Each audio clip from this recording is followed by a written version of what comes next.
परीक्षित महाराज ने कहा मेरे राज्य में गौवंश पर अत्याचार, तलवार खींची। जो महाराज सामने काला चांडाल था राजा के रूप में, वो घबराया, व्याकुल हुआ, मुकुट उतार के परीक्षित महाराज के चरणों में रख दिया। महाराज क्षमा करना। बोले तू है कौन? बोले महाराज मैं कोई और नहीं, मैं कलियुग हूँ, मैं कलियुग।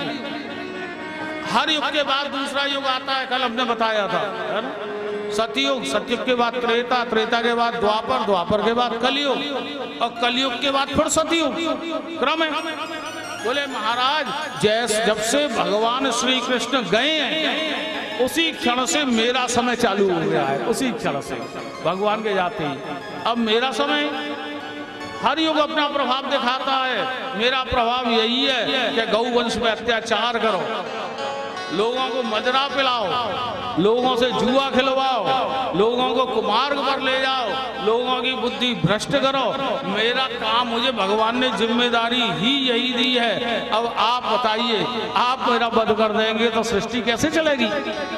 बोले नहीं कलियुग, तुम पृथ्वी पर चाहे कहीं रहो, कहीं रहो पृथ्वी पर, लेकिन मेरे राज्य के अंदर, पांडवों के राज्य के अंदर तुम्हें प्रवेश नहीं मिलेगा। हाथ जोड़ के कलियुग ने कहा प्रभु मैं जानता हूं आपकी आज्ञा के बिना आपके राज्य में नहीं रह सकता, लेकिन आपको एक बात बताऊं, मैं चला तो जाऊंगा, लेकिन सावधान, मेरे अंदर अवगुण तो बहुत हैं, आपने कमियां बहुत देख ली, बहुत अवगुण है, लेकिन मेरे अंदर एक अच्छा गुण भी है। वो गुण अभी तक कभी किसी महाराज युग को, किसी समय को, किसी काल को प्राप्त नहीं हुआ। बोले कौन सा? जो फल सतयुग में तप करने से, त्रेता में यज्ञ करने से, द्वापर में पाठ पूजा करने से नहीं मिलता था, महाराज वह उन भगवान की प्राप्ति बहुत सरलता से मेरे समय में हो जाती है।